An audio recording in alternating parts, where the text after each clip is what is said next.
What are powerful rich people afraid of? Losing their money and therefore their power. My dad always says losing money is far, far harder than never having had it to start with. No one thinks they're going to sell out or compromise themselves morally to make a quick buck. And if someone offered you money right now to do something you feel is wrong, you could probably say no without a second thought. But once you have a certain lifestyle and it's threatened, you're willing to do a lot more to make sure you never have to go back. Depressingly true. Most dudes know the how much money would it take for you to suck dick game. As usual, the numbers are astronomical, but when there's a real check/cash in front of you, you realize your price is not that high. You will do so much more for so much less when it's a reality, not a game. That's also why I won't get into politics and would never want to. Not because I think my ideas are bad or I couldn't convince people, but because I know I'm not incorruptible. There was that scientist guy who told the story about how some super rich guy made an appointment to talk with him during one of the big conferences like Davos or something. Something about climate change. It seemed like an odd request, but he was more than happy to meet with him and talk about it. What the rich guy actually wanted to talk about was how he could maintain his power base after the fall of civilization due to climate change if money was no longer relevant.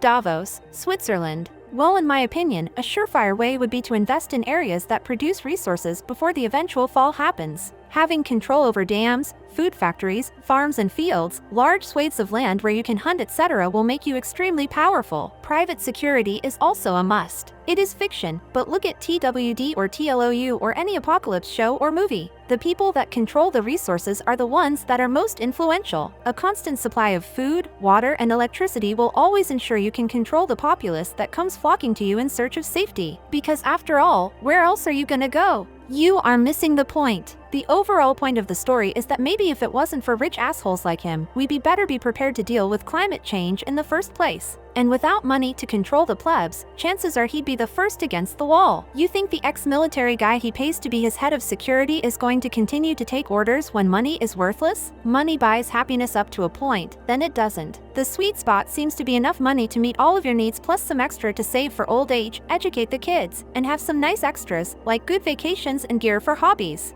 Beyond that, all the extra money seems to mostly bring the burden of managing it, screws up your kids, and has you living in fear of losing it. Rich, famous, handsome Matthew Perry overdosing at age 52 after a lifetime of depression and addiction while sitting alone in a hot tub in front of his new dream house overlooking the ocean is exhibit A for this phenomenon. Exactly. Money buys security, and lack of funds can sure as hell guarantee misery. But money does not buy happiness. I've known far too many miserable, doped out rich people to think otherwise. What people don't understand is that those rich people have a completely different mindset/perspective than the people who wish they had their lifestyle. No one is saying it's better to be broke, only that money does not buy happiness. Agreed. Only anecdotal, but our household income shot up from lower middle class to comfy 6 figures. I am perfectly content, beautiful house, vehicles paid off, nice savings built up. As someone said above, we don't have to worry about swiping the card on groceries, gas, tire is flat, get a new one, sick, go to the doctor. There's no stress there, no arguments about a budget. And yet, my husband is stressed and chasing the next buck. He has less time with family, more stress at work. He's not happier in this regard. I wish he'd slow down and relax, but he treats money like a game achievement and it's never good enough. Death.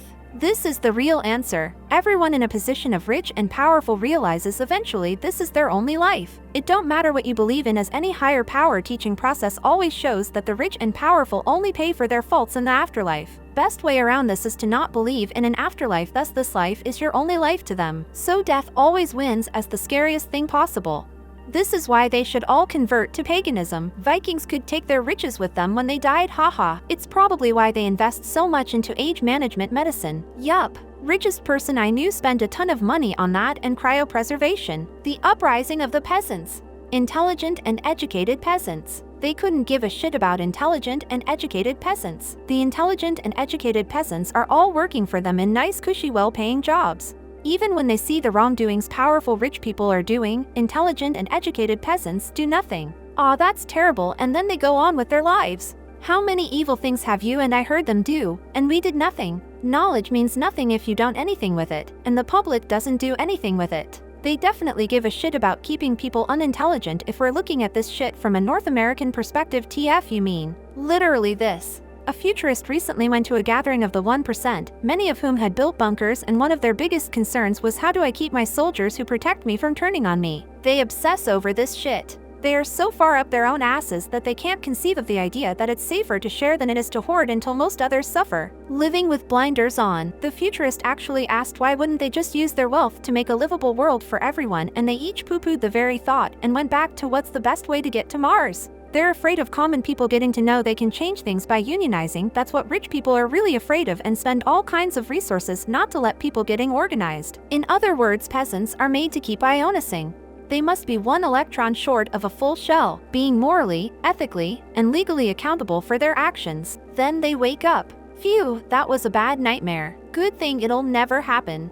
Coleman, I've had the most absurd nightmare. I was poor and nobody liked me. As we've seen countless times, their dedication for this not happening is so well embedded in their mentality and routines that it's unlikely it will ever happen for most of them. Also, lower to middle class think in moral and ethical values. Rich people think in numbers, projections, and reports.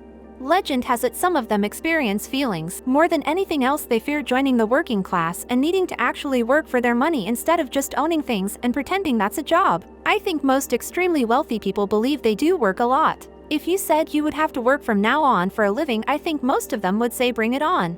I've been working all my life. What they're probably more afraid of is someone saying, okay, you're a hard worker. In that case, we'll pay you a whopping $22 an hour for your hard work. Then I think they would become scared. I remember a story of one guy who was not elite wealthy, but definitely multi-millions. He decided to have the goal of making like 1 million from nothing, and tapped out after like 5 months and making 60K or something along the lines. And he tapped out because his body couldn't handle the strain. He tapped out due to his health deteriorating. The 60K was made through a bullshit boutique coffee he sold to his already established social media following. His experiment proved the opposite of his hypothesis. I just got out of a relationship with a woman whose family is exceedingly wealthy and has been her entire life. Tried to make it work, but for myriad reasons I had to end it. She and the rest of them were absolutely petrified of being perceived as anything other than elite. Image and status were paramount. Anything that might cause a stranger to see them as equal or heaven forbid less than was out of the question. I'm guessing your departure dealt her ego a serious blow. She tried to pin it on me being too insecure about money to be with someone as wealthy as her. The money was definitely a part of it, just not in the way she thought. I used to vacation a lot, for free due to my wife's job, on luxury cruise lines with a lot of very rich people. My wife was the face of the Frequent Sailors Club and had a lot of discretion. They were amazing. Onboarding, the members of the club could get a $100 voucher to be added to their onboard account. They queued in a long line. They assumed that every non-rich person they met was trying to gouge money out of them and would question every charge, even just a few dollars. My wife gave a party for club members at which they would receive a small gift, perfume for the women, cologne for the men. I was roped into the receiving line, and millionaires, lords and ladies queued up to shake my hand and receive their gift. Then came the scandal. A rather slimy character from England was on the cruise with his nephews. Another nephew joined at a port of call, and that threw the numbers out. They were the last to arrive and there was no gift for one of the nephews. The uncle immediately complained to everyone from the captain down, even after my wife gave the nephew a gift from an onboard shop. He was demanding a refund of the cruise price. He eventually got a discount voucher for the next cruise. The company usually treated complaints by giving discount vouchers, so it became something of a game. My wife handled the complaints and sometimes brought them home. Pillows not soft enough, 50% refund please. Tables in the restaurant too close together, the bum of the waiter at the next table hit my chair a couple of times, 40% refund please. My god, the fuss. What do you think about it, friends? Thanks for watching. Don't forget to subscribe to the channel. Until the next video.